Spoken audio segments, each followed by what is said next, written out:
ថ្ងៃទី31តុលា2025នេះបងប្អូនមានពួកក្រុមជ្រុលនិយម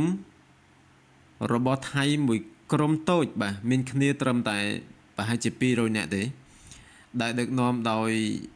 លោកអីនោះបាទឈ្មោះគេវរៈសុំឃិតបាទវរៈសុំឃិតនោះបាទខ្ញុំអត់ចាំឈ្មោះទេបាននាំគ្នាទៅកាន់ព្រំដែនបាទភូមិជោគជ័យនិងភូមិព្រៃច័ន្ទបាទហើយនៅក្នុងនោះឃើញថាមានកងកម្លាំងថៃនឹងបានព្យាយាមរើរាំងអត់ឲ្យចូលទៅកាន់ព្រំដែនទេប៉ុន្តែពួកក្រុមជ្រុលនិយមទាំងនោះបានទម្លុះរនាំងកងកម្លាំងថៃនឹងបាទព្យាយាមចូលទៅខាងក្នុងបាទប៉ុន្តែបាទអត់បានសម្រេចបងប្អូនចូលទៅបានបន្តិចគឺចេញមកវិញបាទសួរថាហេតុអីបាននៅតែបន្តនៅទង្វើដ៏ថោកទាបទង្វើក៏ក្លឿនបែបនេះដែលចង់បានទឹកដីរបស់ប្រទេសកម្ពុជានេះបាទភូមិជោគជ័យនិងភូមិព្រៃច័ន្ទហ្នឹងគឺអន្តរជាតិគេដឹងទាំងអស់ថាជាទឹកដីរបស់ប្រទេសកម្ពុជាជាទឹកដីរបស់ខ្មែរហេតុអីបានពួកក្រុមជ្រុលនិយមទាំងអស់នេះនៅតែបន្តក៏ក្លឿនបាទចង់ឈ្លានពានទឹកដីរបស់ប្រទេសរបស់យើងបន្តទៀតបាទទោះបីជាដឹងថាបានចុះកិច្ចព្រមព្រៀងសន្តិភាពជាមួយគ្នាហើយដែលមានលោកប្រធានាធិបតីដូណាល់ J. Trump លោកនាយករដ្ឋមន្ត្រីប្រទេសម៉ាឡេស៊ីគឺលោកអាន់វ៉ាអ៊ីប្រាហ៊ីមនឹងធ្វើជាសក្ខីភាពនៅក្នុងការចុះកិច្ចព្រមព្រៀងកាលពីថ្ងៃទី26ខែតុលាកន្លងទៅនេះហើយបាទហេតុអីបានពួកក្រុមជ្រុលនិយមមួយក្តាប់តូចនេះ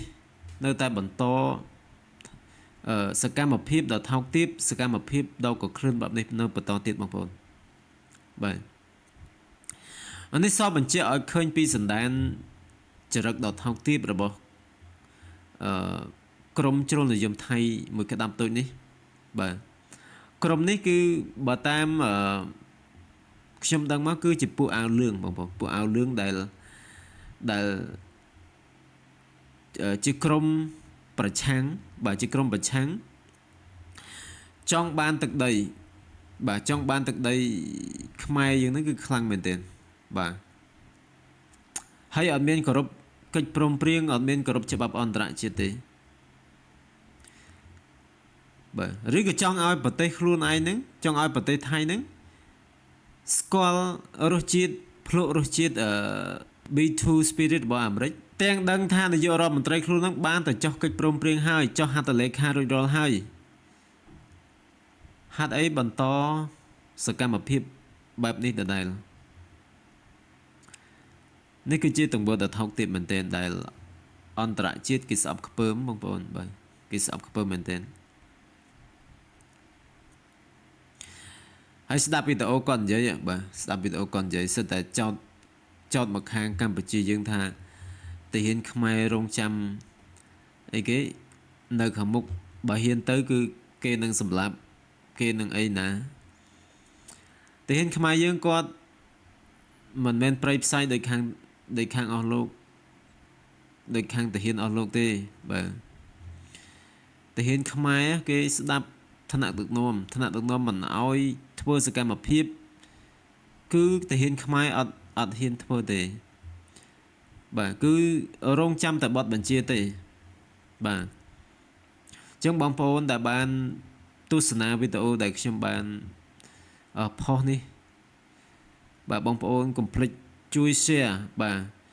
ជួយ copy link ឲ្យវីដេអូនេះបានឃើញទៅដល់ពួកក្រុមជ្រុលនិយមទាំងអស់នឹងផងបាទទោះបីវីដេអូនេះនិយាយជាភាសាខ្មែរក៏ដោយខ្ញុំដឹងថាពួកហ្នឹងគឺអាចស្ដាប់ភាសាខ្មែរបានមិនមែនថាអត់ចេះទេពួកហ្នឹងគឺអាចស្ដាប់ភាសាខ្មែរបានអញ្ចឹងឲ្យពួកទាំងអស់ហ្នឹងបានឃើញផងគុំធ្វើទង្វើដ៏ថោកទាបគុំធ្វើទង្វើក៏ក្លឿនបែបនេះបន្តទៀតអញ្ចឹងបើពួកអស់លោកឯងនៅតែបន្តទង្វើក៏ក្លឿន ឆ្លៀនពៀនមកលើទឹកដីកម្ពុជាបន្តទៀតប្រទេសរបស់ពួកលោកឯងនេះនឹងទទួលរងនៅសម្ពាធពីអន្តរជាតិ